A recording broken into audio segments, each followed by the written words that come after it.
Hello everyone, welcome to session 1 part 2, and with this let's explore the concept of global marketing.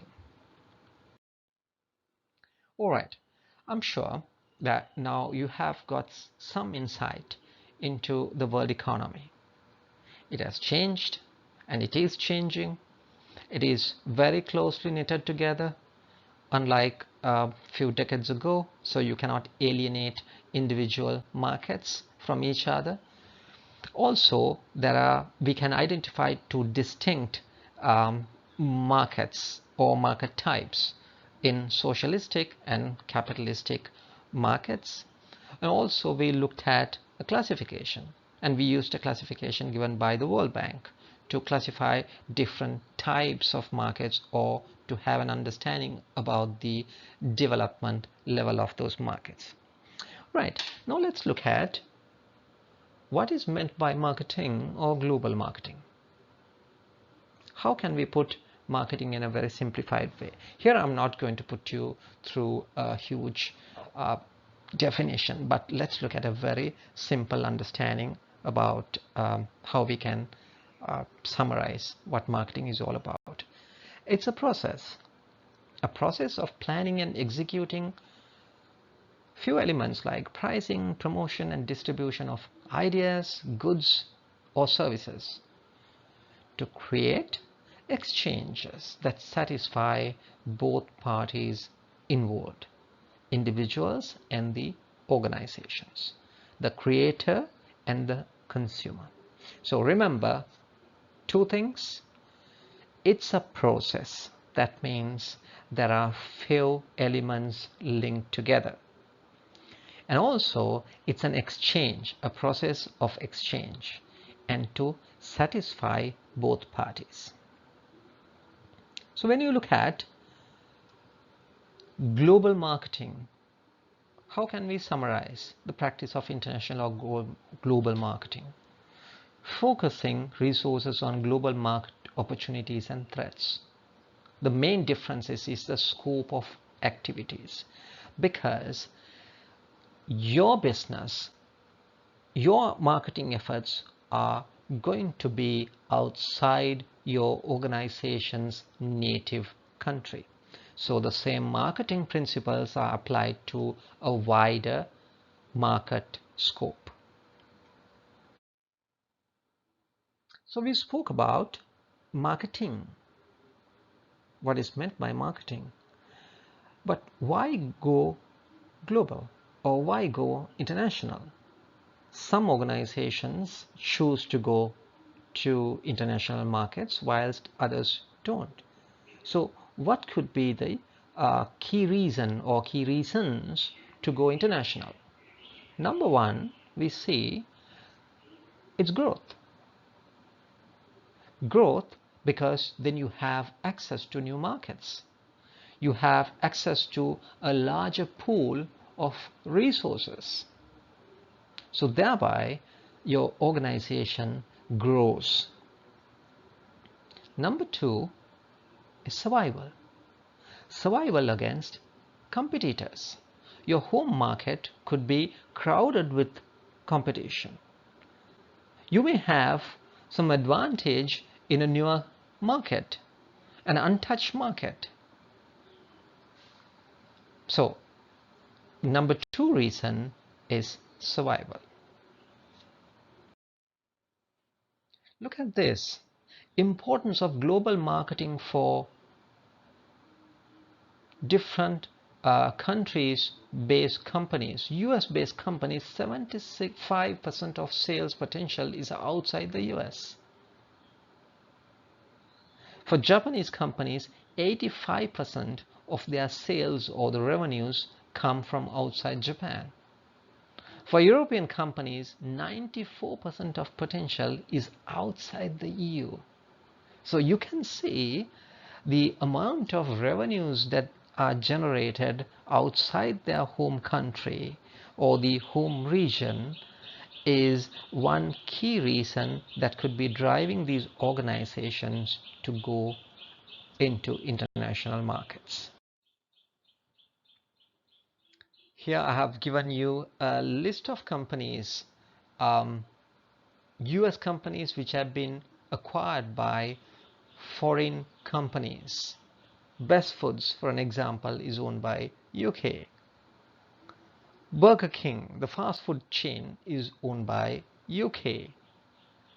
New York Post, the newspaper, is owned by an Australian company. So you can see there is a lot of international movement by these companies, so as to, one, it could be growth, number two, it could be survival.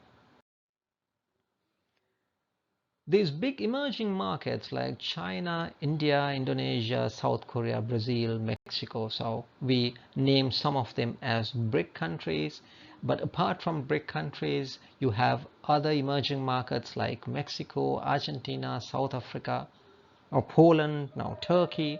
All are emerging as markets with lots of opportunities. So the companies from other countries would love to go and operate in these markets to grow and to escape the competition that could be already in their native or home market. Right. Can you do this?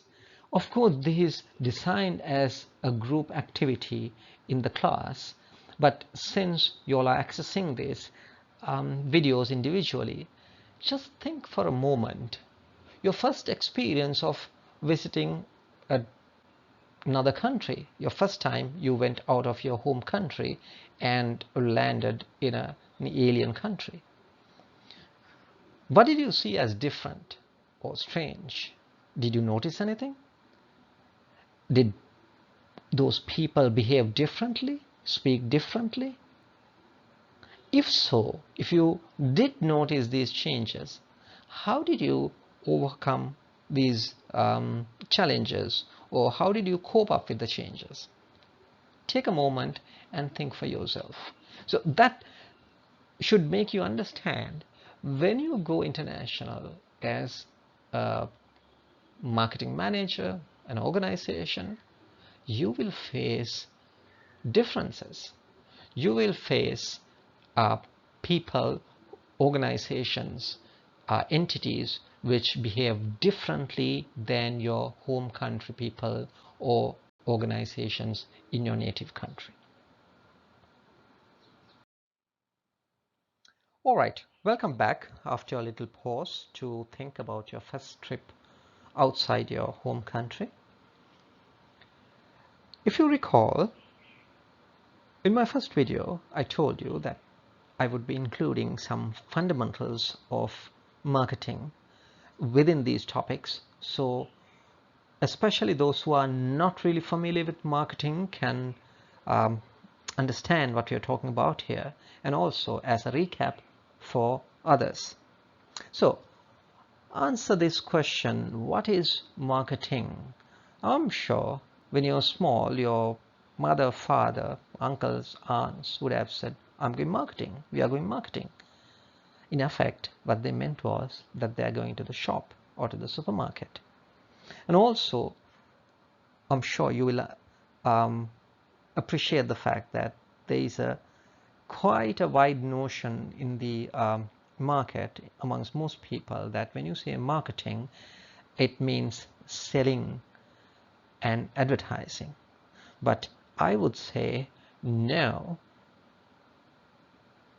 it's a way of thinking. It goes beyond sales and advertising.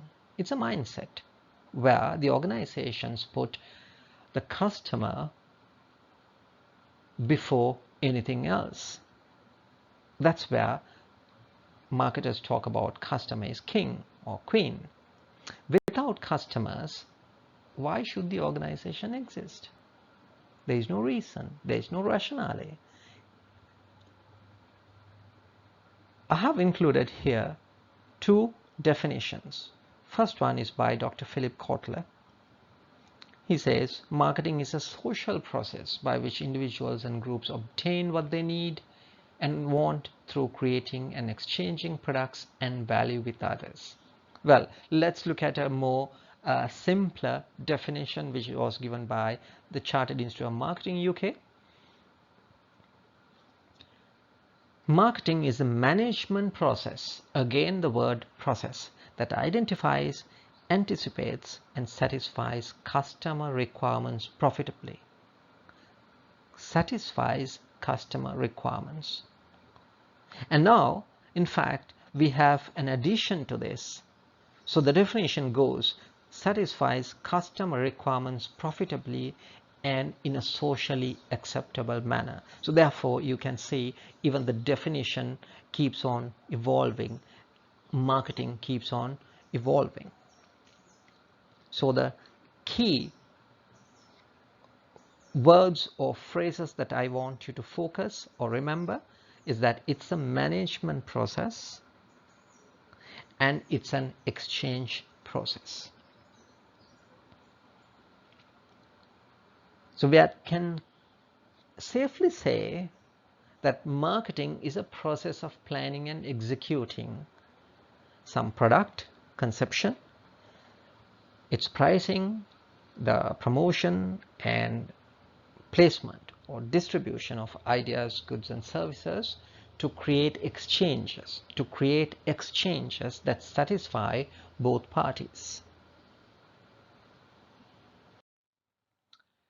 So we looked at a couple of definitions of marketing and we tried to understand what marketing is all about. And we said it's not just sales and advertising, but it goes beyond. It's about the customer. It's about understanding the customer's needs, wants, and satisfying them profitably in a socially acceptable manner, etc., etc. And we said it's an exchange process. But do you think understanding the customer is good enough to carry out this wide process of marketing? Well, in good old days, it may have been really good enough. There's just one bakery, one barber shop, one food outlet in a village. So in a situation like that, when the number of suppliers are much smaller in number than today, yes, it would have worked. But in today's context, well, it may really not work. So what is the strategic concept of marketing that we should be looking at? Number one, knowing everything about the customer is not enough. Oh, now we have a twist here. Earlier we said it's all about the customer, understanding the customer's needs and wants and satisfying them efficiently, effectively, profitably in a socially acceptable manner. But here we are saying, well, knowing everything about the customer is not enough. That is the strategic concept of marketing, because now the markets have really evolved. They have changed. The dynamics have changed. So therefore, in order to succeed, you, the marketer, should know the customer, yes, but in a context, in relation to the competition, socio-economic environment, government policies, regulations, and also, if you are going international, the political macro forces. Who is controlling what? Which country is influencing this particular market that we are going into? Is it that particular market, or is there any other influence? Are there other countries which are influencing that particular market? Take a country like Dubai, take a country like Singapore, take a country like Hong Kong, different markets, and they all have influences by very many other countries, other markets. That's how the advanced markets or the international markets behave. Shift from profit to stakeholder. Well, while medium, small scale organizations still talk about profits, more larger scale, more international organizations, you talk about stakeholder value, stakeholder benefits. So there's a shift from simple profit to the stakeholder value or stakeholder benefits. Profits, yes, these organizations consider profits as a reward for performance. Because you satisfied customers in an acceptable way, you are being rewarded. Well, look at this simple equation.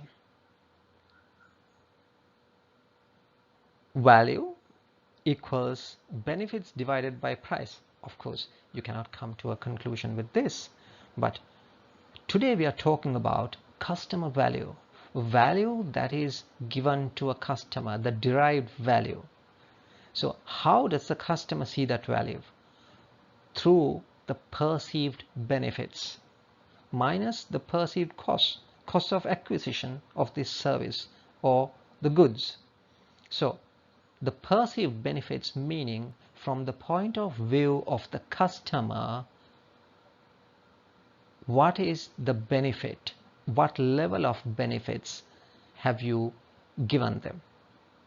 An airline seat, probably, let's take for an example, a business class seat in the same airline, two different customers may have two different perceived values. It will depend on the price that they have paid, how much they value these costs, acquisition costs. So what we are trying to do in marketing really is to create a competitive advantage, a competitive edge or a differential advantage over your competition, over the others who are in the market who are competing with you.